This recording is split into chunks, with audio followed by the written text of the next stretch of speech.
एक बार एक गुरु का एक शिष्य था जो स्वभाव में काफी भोला और नासमझ व्यक्ति था। शिष्य अपने गुरु का आदर सम्मान बड़े ही निष्ठा और तहे दिल से करता था। लेकिन फिर भी वो अपने गुरु की कुछ बातों को नजरअंदाज कर देता था। गुरु उसे संसार की मोह माया और पारिवारिक रिश्तों से दूर रहकर एक साधुत्व जीवन जीने की सलाह देते थे, जो शिष्य को कतई मंजूर नहीं था। वो परिवार से दूर नहीं रहना चाहता था, लेकिन अपने गुरु की भक्ति भी नहीं छोड़ना चाहता था। वो गुरु भक्ति और पारिवारिक रिश्तों में कोई मतभेद नहीं रखता था।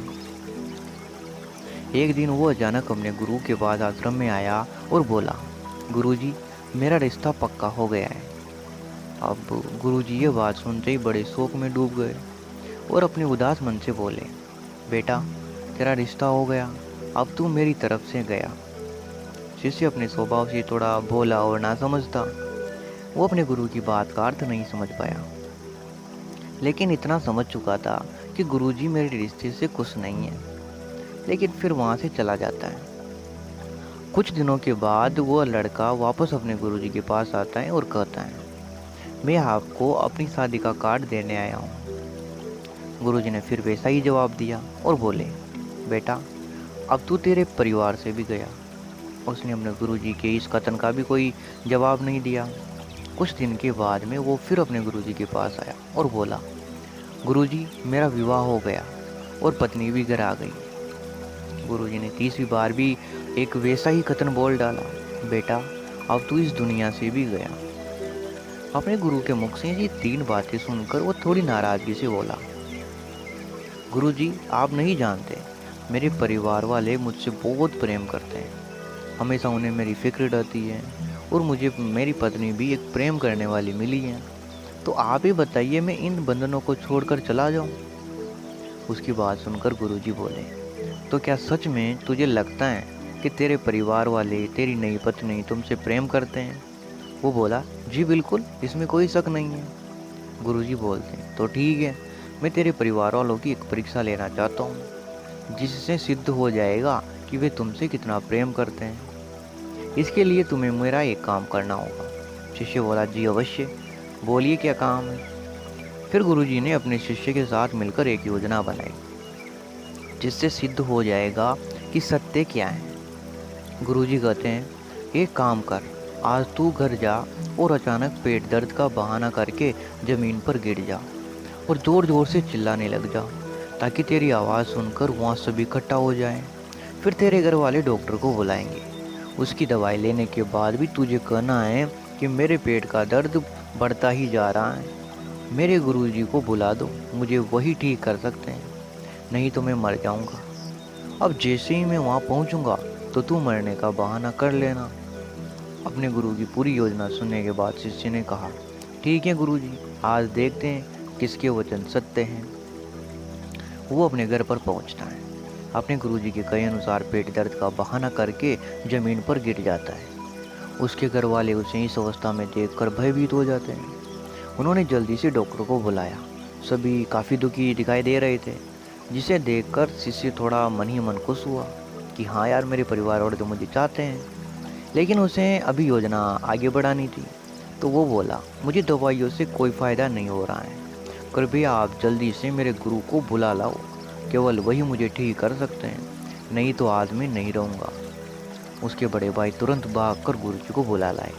अब जैसे ही गुरुजी ने घर के अंदर कदम रखा, उनके कहे अनुसार शिष्य बहाना करके दम तोड़ देता है। गुरुजी उसका हाथ देखते हैं और अपना भगवा रंग तौलिए से उसे ढक देते हैं और अपने निराश मन से कहते हैं, आप लोगों ने मुझे बुलाने में थोड़ी देर कर दी, मेरा शिष्य अब नहीं रहा। मरने की बात सुनते उसके घर वाले खूब जोर जोर से रोने लगे। कोई अपना माथा जमीन पर मारता है, तो कोई भगवान से उल्टा सीधा बोलता है। पूरा परिवार शोक के सागर में डूब गया। घर वालों को ऐसे रोते देखकर गुरुजी बोले, रुको, रोइए मत, मैं इसे जिंदा कर सकता हूँ। गुरुजी की यह बात सुनते ही सभी ने अपने आंसू थाम लिए और कहने लगे, तो गुरुजी इंतजार किसका कर रहे हैं, इसे जिंदा कर दीजिए। गुरुजी बोले, जिंदा तो मैं कर दूंगा, लेकिन ये बताओ इसकी जगह कौन लेगा, यानी कि इसकी जगह भगवान के पास कौन जाएगा। किसी एक को इसकी जगह जाना होगा और ये जिंदा हो जाएगा। सभी घर वाले गहन चिंतन में फंस गए। सभी ने एकदम चुप्पी साध ली। उनकी चुप्पी को तोड़ने के लिए गुरुजी बोले, माता जी, आप सबसे ज़्यादा रो रही है, आप क्यों नहीं चली जाती इसकी जगह। माता जी बोले, नहीं गुरुजी, मैं चली जाऊं तो मेरे पति को रोटी कौन पकड़ाएगा। गुरुजी शिष्य के पिता से बोले, तो पिता बोलते हैं, गुरुजी, मेरे बाद मेरी पत्नी का है ही कौन। गुरुजी उसकी पत्नी से बोले, जो अपने आंसू नहीं रोक पा रही थी। तो पत्नी बोलती है, गुरुजी, मेरी अभी नई नई शादी हुई है, अभी तो मुश्किल से 15 दिन भी नहीं हुए हैं, भला मैं क्यों अपनी जान दूं, मेरी तो दूसरी शादी भी हो जाएगी। सबकी बात सुनकर गुरुजी बोले, तो ठीक है, इसकी जगह मैं चला जाता हूँ। सभी घर वाले खुश हो गए। घर वाले कहते हैं, ये ठीक है गुरुजी, आपके तो आगे पीछे कोई भी नहीं है। गुरुजी बोले, तो ठीक है, मेरा कुछ सामान लाओ, 1 किलो दूध, 3 बाजरे की रोटी, 1 पाव देसी घी। घर वालों ने सभी सामग्री लाकर गुरुजी को दे दी। उन्होंने दूध में रोटी चूर कर और उसमें घी डालकर बड़े ही आराम से खाई और कहा कि ये मैं पीऊँगा और मेरे पीते ही मेरी आत्मा इसके अंदर चली जाएगी। अब जैसे ही गुरुजी ने इसे पीकर ख़त्म किया, शिष्य का हाथ पकड़कर बोले, खड़ा हो जा। शिष्य जो पहले से ही जिंदा था, मरने का तो केवल एक बहाना था, खड़ा होकर बैठ जाता है। उसके घर वाले उसे जिंदा देखकर काफ़ी खुश होते हैं, लेकिन अपने परिवार की नकली खुशी देखकर वो एक गहरे दुख में डूब गया। गुरुजी ने उसके उदास चेहरे को देखा और बोले, तो ठीक है, अब मैं चलता हूँ, यहाँ दम तोड़ दूंगा तो तुम्हें परेशानी होगी, मैं खुद ही चला जाता हूँ शमशान घाट। गुरुजी जैसे ही जाने लगे, शिष्य ने उनके पैर पकड़ लिए और बोला, कहाँ जा रहे हो गुरुजी, अपने इस भोले और नासमझ भक्त को अपने साथ लेकर नहीं जाओगे। तभी से शिष्य ने सांसारिक मोह माया और पारिवारिक रिश्तों से अपने सारे बंधन तोड़ दिए और अपने गुरुजी के साथ दूर रहने का निश्चय किया और उन्हीं की कृपा से उसने अंतर्ध्यान के लिए नाम शब्द हासिल कर लिया। दोस्तों, गुरु और शिष्य की इस कहानी सुनने के बाद अब हम जानते हैं कि गुरु पूर्णिमा कब से मनाई जाती है। दोस्तों, जो वेद व्यास जी हैं, उनके जन्म के दिन ही हम गुरु पूर्णिमा को मनाते हैं। तो चलिए इसकी एक पीछे की एक छोटी सी कथा को जान लेते हैं।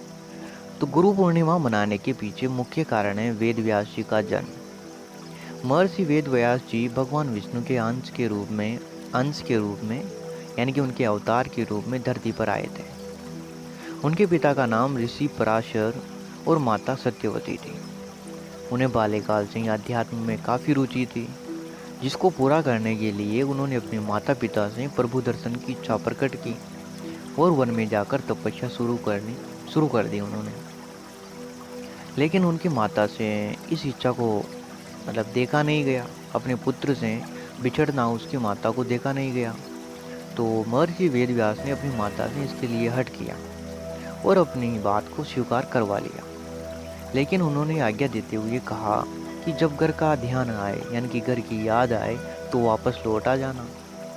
अब इसके बाद व्यास जी तपस्या करने के लिए वन चले जाते हैं और वहां जाकर उन्होंने कठोर तपस्या की। इस तपस्या के पूर्ण के तौर पर उन्हें संस्कृत भाषा में प्रवीणता हासिल हुई, जिसके बाद उन्होंने चारों वेदों का विस्तार किया, महाभारत, 18 महापुराण, ब्रह्मास्त्र इनकी रचना की। उन्हें वरदान प्राप्त हुआ और ऐसा कहा जाता है कि किसी न किसी रूप में हमारे बीच महर्षि वेद व्यास जी आज भी उपस्थित हैं। इसलिए अपने हिंदू धर्म में वेद व्यास भगवान के रूप में पूजे जाते हैं और आज भी वेदों का ज्ञान लेने से पहले महर्षि वेद व्यास का नाम सबसे पहले लिया जाता है। तो दोस्तों, ये छोटी सी कहानी गुरु पूर्णिमा मनाने के पीछे की एक कथा थी और इस गुरु पूर्णिमा के अवसर पर हमने एक अच्छी सी गुरु शिष्य के बीच की कहानी स्टार्टिंग में ही देखी थी। तो आई थिंक वीडियो पसंद आया होगा। अगर आया है तो लाइक ज़रूर कर दें और नए हैं चैनल पर तो रोज़ इसी तरीके की प्रेरणादायक कहानियाँ सुनने के लिए चैनल को सब्सक्राइब जरूर कर दें। गुरु पूर्णिमा की हार्दिक शुभकामनाएं।